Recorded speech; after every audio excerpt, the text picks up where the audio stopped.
শ্রেষ্ঠ চলচ্চিত্র নায়ক হিসেবে কাগজের বউ এই অটপে আমি ধন্য।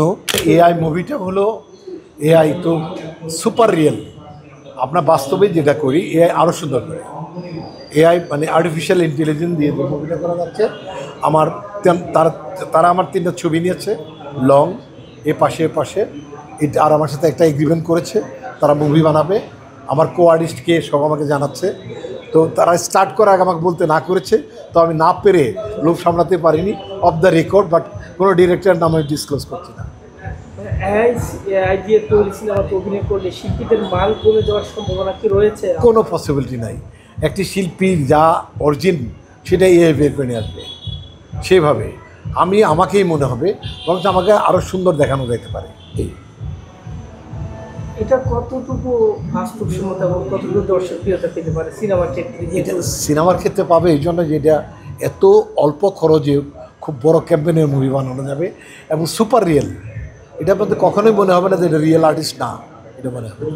সিনেমা বানানোর ক্ষেত্রে অনেক কলা কৌশল যুক্ত থাকে, সেক্ষেত্রে এই সিনেমা দিলেও তো অনেক কাজ কমে যাবে, হয়ে যাবে না। ওনারা প্রত্যেকেই কিন্তু পেমেন্ট পাবে, ওনারা অংশগ্রহণ করবে। যারা মা বাবা ভাই বোন প্রত্যেকেই অ্যাক্টিং করবে। যারা কলা কৌশলী রয়েছে তাদের কাজ তো কমে যাবে, যারা বিশেষ করে ক্যামেরা পার্সন আছে বা বিভিন্ন ড্যান্স কোরিওগ্রাফার আছে, ওদের কাজ তো কমে যাবে, তখন ওদের কি একটা বেকারত্ব তৈরি হবে না? আমার মনে হয় ওরা ইনক্লুডেড, ওনাদের মতো করেই বানাবে। কোরিওগ্রাফার যখন নাচের কাজটা করবে তখন কোরিওগ্রাফার তাকে পেমেন্ট করবে, প্রত্যেকেই আসলে কাজ করবে। শুধু ফটোগ্রাফিটা, ক্যামেরার কাজটা এটা এআই, কোনো ক্যামেরা বোধে থাকবে না। এরকম শ্রেষ্ঠ চলচ্চিত্র নায়ক হিসেবে কাগজের বউ এই অটপে আমি ধন্য। আমি মনে করছি আরও ভালো ভালো কাজ করব এই কাগজের বউর মতো। আমার কোয়ার্টিস্টের পাওয়া উচিত ছিল পরিমণি, সে হয়তো দেশে নাই, এই জন্য পাইনি।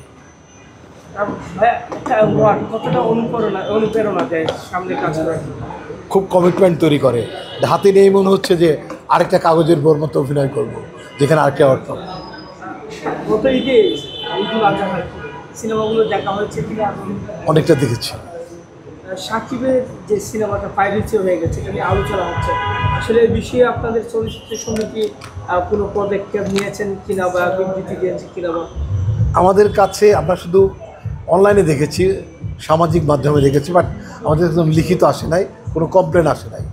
এবং প্রায় সেটা যে কীভাবে হয়েছে সেটা আমি বুঝতে পারছি না, কারণ এখানে তো ধরেন একটা কন্টেন্ট যদি ইউটিউবে দিয়ে দেন, এটার সাথে লক করা যায়, তো লক করা যায় না, লক করা যায়। ভাই, আপনাকে আমরা এই মুহূর্তে বলতে পারি আপনি একজন চলচ্চিত্র সমিতি যেটা সেটার অভিভাবক, বা বর্তমান যে ঈদের সিনেমাগুলো আসছে একটু জনপ্রিয়তা পাচ্ছে, যে জনপ্রিয়তা সিনেমা দর্শকদের ধরে রাখার জন্য শুধু কি ঈদের সিনেমা নিয়ে আসলে কি সিনেমার যে দর্শক ধরে রাখা যাবে, নাকি ঈদের পরবর্তী কোনো পরিকল্পনা রয়েছে কিনা, আসতেছে না কেন, কি বলবেন? এটা আমি মনে করি যে একটা অস্থির পাখির মতো সবাই ঈদটাকে টার্গেট করে, বাকি বছর পার হবে না, বাকি বছর চলচ্চিত্র দেখবে না মানুষ। আমার মনে হয় বারো মানুষের জন্য কাজ করা উচিত, এবং বড় বড় স্টার শিল্পী যারা আছে, তাদের দর্শক আছে, তারা ঈদ ছাড়া অন্য দিনে তাদের মুভি রিলিজ করা উচিত। ভাইয়া, ঈদ ছাড়া শুধু ঈদে মুক্তি দিলে কি স্টার হওয়া যায়, নাকি ঈদ ছাড়া যে আমরা আপনাদের আগেকার সময়ের যে সিনেমাগুলো দেখছি, ঈদ ছাড়া তো আপনার সিনেমার ব্যবসা সফল হয়েছে, হ্যাঁ, এখন কেন হচ্ছে না? তারা কেন মেগাস্টার দাবি করছে, কি বলবেন? এটা তারা কোন প্ল্যানে করছে, বাট আমার কাছে মনে হয় প্ল্যানিংটা ভুল। 12 মাসে সুন্দর সুন্দর ডেট দিকে ছেড়ে দেওয়া উচিত, যাতে করে 12 মাস দর্শক মুভি দেখতে পারে। সিনেমা বুক আমরা ববি নায়িকা ববিকে নিয়ে যেটা সংবাদ সম্মেলন বা এতে দেখেছি, এই সিনেমা কবে আসবে? বউ মুভিটা হয়ে গেছে, শুধু ববির সাথে আবার 2টা গান বাকি। অস্ট্রেলিয়া আছে, অস্ট্রেলিয়াতে আসলেই গান 2টা করে। কখন আমরা এই সিনেমাটা পাচ্ছি? আপনারা পাবেন ডিসেম্বরের আগেই পাবেন। এটা কি ঈদ কেন্দ্রিক না?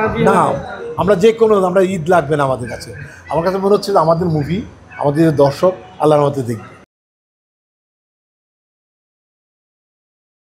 ওয়ালটন আবারও মিলিনিয়ার অফারে ওয়ালটন ফ্রিজ কিনে আপনিও হয়ে যেতে পারেন মিলিয়নিয়ার।